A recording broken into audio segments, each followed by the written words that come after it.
నమస్తే. ప్రజెంట్ మనం ఇక్కడ మలక్పేటలో ఉన్నాము. మలక్పేటకి సంబంధించిన అక్బర్ బాగ్ అనేసి ఏరియా అని అంటారు. నాకు వెనకాల ఏదైతే ప్రాంతం కనిపిస్తుందో ఈ ప్రాంతం వెనకాల అంటే 2 గల్లీలు దాటిన తర్వాత ఇక్కడ ఒక మైసమ్మ ఆలయం ఉంది. ఆ ఆలయం పైన నిన్న కొంతమంది గొడవకు దిగారన్నమాట. అసలు ఏం జరిగిందో అన్నది మనం తెలుసుకుందాము. నవీన్ రెడ్డి మనతో పాటు ఉన్నారు. అయితే ఆలయానికి సంబంధించిన ఏవైతే రాడ్స్ ఉంటాయో ఆ రాడ్స్ పైన ఇతర కుటుంబాలు ఎవరైతే మైనార్టీ వాళ్ళు ఉన్నారో వాళ్ళకి సంబంధించిన దుస్తులు ఇవన్నీ ఆరేయడం జరిగింది. సో అక్కడ నుంచి ఈ గొడవ అన్నది పెద్దగా అయింది అనేసి తెలుస్తుంది. మనకు సోషల్ మీడియాలో ఈ వీడియోస్ కూడా వచ్చాయి. నవీన్ భాయ్ చెప్పండి, అసలు ఏం జరిగింది నిన్న? ఇప్పుడు ఏ రకంగా అయితే మీకు ఇన్ఫర్మేషన్ వచ్చిందో అదే రకంగా దండకి బట్టలు ఆరేయడము, ఆ గలీజ్ నీళ్లు మొత్తం గుడిపైన పెడుతుంది కాబట్టి ఆ ప్రాబ్లం క్రియేట్ అయ్యి ఒకరొకరు ఇరు వర్గాల కుటుంబాల మధ్య ఘర్షణ, ఆ ఘర్షణకు ఆసరా తీసుకొని కొంతమంది బయటికి వెళ్ళి వచ్చిన వాళ్ళు కలిసిపోయి వాళ్ళతోని వీళ్ళు పిలిచిండ్రా బయటికి వెళ్ళి వచ్చిండ్రా కానీ మొత్తానికి ఒక 50-60 మంది అక్కడ జమ అయిపోయి హిందూ కుటుంబం ఏదైతే 50-60 ఏళ్ళ నుంచి గుడిని కాపాడుకుంటుండో వాళ్ళపైన రాళ్లతోని అక్కడున్న సైకిళ్లతోని మంచాలతోని వేసి గర్భిణీ స్త్రీలను చూడకుండా కూడా వాళ్ళు కొట్టడము, వాళ్ళకి సహకరించే విధంగా వాళ్ళ కుటుంబ స్త్రీలు మైనార్టీ ముస్లిం మహిళలు కూడా అక్కడ ఉండి వాళ్ళకు పురుషులకు ప్రోత్సహించడం, కొట్టండి చేయండి అని చెప్పి, అంటే పక్కన ఉండేటోళ్ళు అంటే నీ పక్కన ఉన్న కుటుంబంలో గర్భవతి అని తెలిసిన తర్వాత కూడా కొట్టండి అంటే వాళ్ళ రాక్షస ఆలోచన రాక్షస బుద్ధి ఏందనేది అన్నీ తెలిసిపోతుంది. అంటే ఓల్డ్ సిటీలో గంగా జమున తేజీబ్ అనేసి ఒక సూత్రం అయితే ఎప్పుడు వినిపిస్తూనే ఉంటుంది. ఎంఎం వాళ్ళు మాట్లాడినా లేకపోతే వాళ్ళకి సంబంధించిన ఇంకా వేరే ఏ నాయకులు మాట్లాడినా కూడా గంగా జమున తేజీబ్ మేమిద్దరం కలిసే ఉంటాం అనేసి చెప్తా ఉంటారు. మళ్ళీ గంగా తేజీబ్ కాదు, తేజీబ్ వాళ్ళు సైనైడ్ లాంటి వాళ్ళు. అంటే సైనైడ్ ఏ రకంగా అయితే పనిచేస్తారో వీళ్ళ ఆలోచనలు బుద్ధులు కూడా అట్లా పనిచేసేటోళ్ళు చాలా మంది ఉన్నారు. దానికి ముఖ్య పాత్రతో పోషించేటోళ్ళే ఈ ఎంఐఎం వాళ్ళు. ఈరోజు నిన్న ఎంఐఎం నాయకుడు ఎమ్మెల్యే ఇక్కడ నువ్వు ఒక వర్గానికి కొమ్ము కాసే విధంగా ఒక వర్గానికి ఒక ముస్లిం యువకుడు హిందూ కుటుంబం పైన అటాక్ చేసి పోలీసు వాళ్ళు ఐడెంటిఫై చేసి అరెస్ట్ చేస్తే తీసుకోపోవాల్సిన అవసరం నీకేంది? నువ్వు ఒక స్థానిక ఎమ్మెల్యే, అందరికి న్యాయం చేయాలి కదా.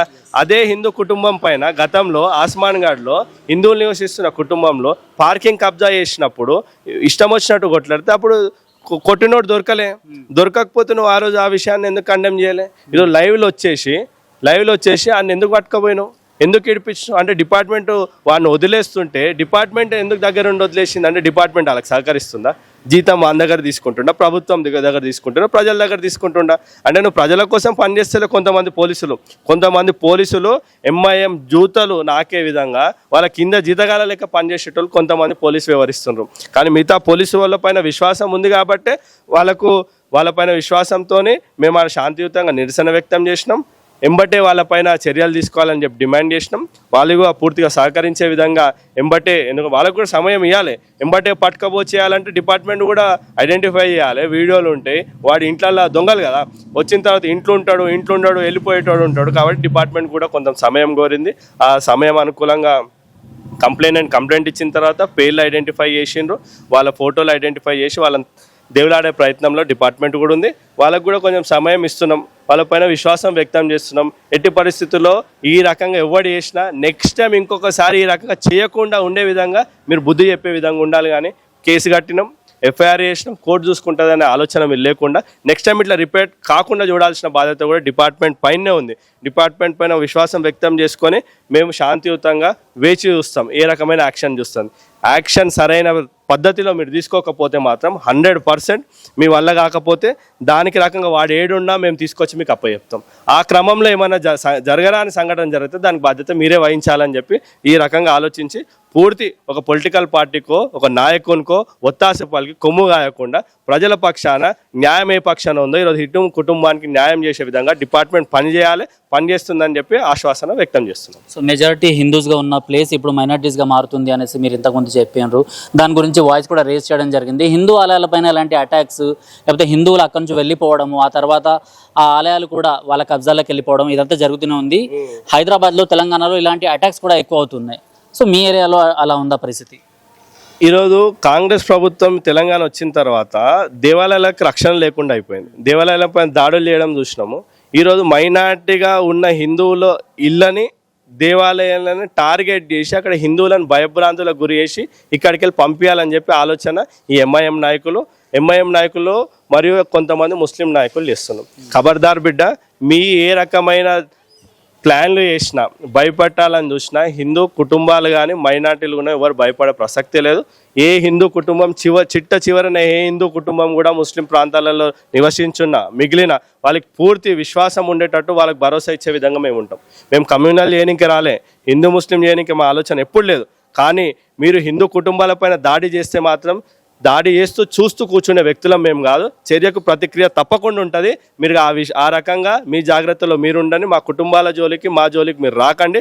వస్తే మాత్రం ఖబర్దార్, ముందు రకంగా 80, 90 కాదు, మీరు చేస్తే ఇల్లులు కాల్ చేసి ఇక్కడికి వెళ్ళిపోయే పరిస్థితులు ఇప్పుడు లేవు.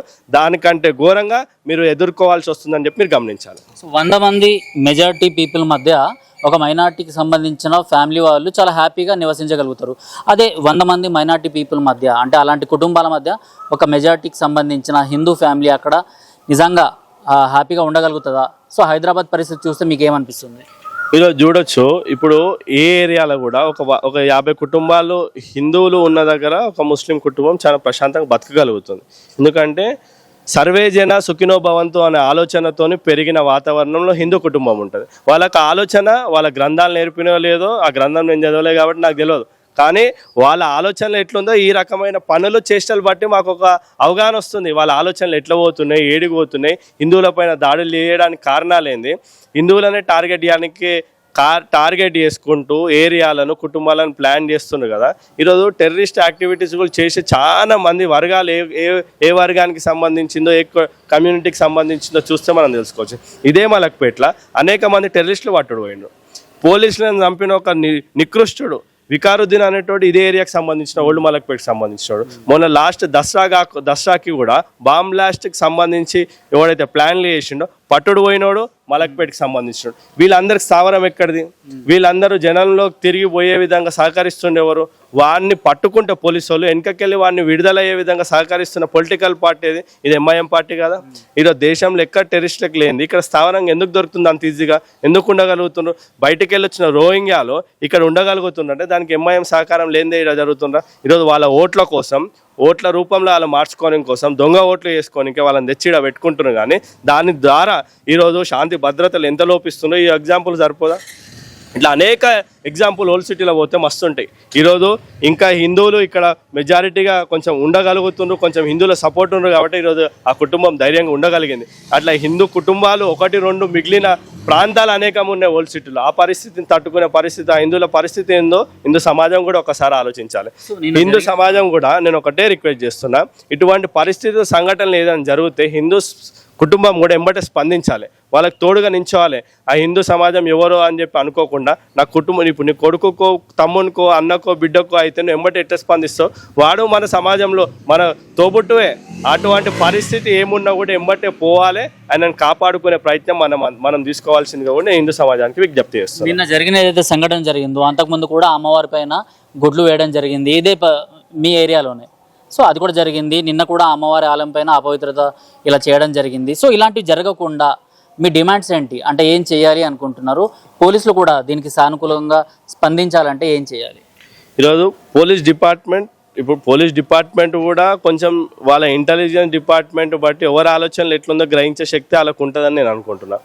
ఈరోజు ఏదైనా పోలీస్ డిపార్ట్మెంటు ఏమన్నా పొలిటికల్ పార్టీ ధర్నా చేస్తానో లేకపోతే ఇంకేదో విషయంలోనో ముందస్తుకు వచ్చి అరెస్టులు చేస్తారు, వాళ్ళని నిర్బంధించి అది సక్సెస్ కాకుండా ఇస్తారు. అదే రకంగా ఎవరు ఈ ఐడియాలజీతో పని చేస్తున్నారు, ఎవరు ఈ రకంగా చేస్తున్నారో గమనించి వాళ్ళు ఇంకోసారి ఈ రకంగా ప్రేరేపించకుండా, ఇటువంటి చేయకుండా కిరాయిదారులు ఎవరు వస్తుండ్రు, బయటికి వెళ్ళి ఎవరు వస్తుండ్రు, ఒకసారి సోషల్ పోలీసింగ్ వీళ్ళు ఎవరైతే జనాలకు అవేర్నెస్ చేసి వాళ్ళు కూడా ఇట్లా చేయకుండా చూడాల్సిన బాధ్యత కూడా పోలీస్ది. ఆ రకమైన సహకారంలో మా యొక్క పూర్తి సహకారం డిపార్ట్మెంట్కి కూడా ఉంటుంది. జనాలను జాగృతం చేద్దాం, కలిసి ఇటువంటి సంఘటనలను జరగకుండా కలిసి ఇటువంటి సంఘటనలు కాకుండా చూద్దాం. కానీ మీరు దయచేసి ఒక వర్గానికి, ఒక నాయకునికి, ఒక పొలిటికల్ పార్టీకి ఒక కొమ్ము కాసి పనిచేయకండి. మీకు పూర్తి సహకారం మా నుంచి ఉంటుంది. మీరు ఆ రకంగా సహకారం వాళ్ళకి అందించుకుంటూ వాళ్ళకి పనిచేస్తే మాత్రం మీకు మా నుంచి ఏ రకమైన సహకారం ఎన్ని రోజులు దొరికిందో ఆ సహకారం లేకపోతే పరిస్థితులు ఎంత దయనీయంగా ఉంటుందో, ఎంత ఘోరంగా ఉంటుందో మీరు కూడా ఒకసారి ఆలోచించాలని చెప్పి విజ్ఞప్తి చేస్తాను. Thank you. సో మలక్పేటలో ఉన్న పరిస్థితి ఎలా ఉంది? సో నవీన్ రెడ్డి ఉండేది ఈ ఏరియా మలక్పేటలో Akbar Bagh and right side మనం చూసుకుంటే అక్కడే ఆ గొడవలు జరిగాయి దీని వెనకాలన్నమాట. అయితే స్థానికులు ఎవరైతే ఉన్నారో వాళ్ళతో మాకు ఎలాంటి ఇబ్బందులు లేవు, కానీ ఎవరైతే బయట నుంచి వచ్చి ఇక్కడ ఉంటున్నారో సో వాళ్ళతోనే మాకు ఇబ్బంది అండ్ పోలీసులు వాళ్ళపైన కఠినమైన చర్యలు తీసుకోవాలి అనేసి అంటున్నారు.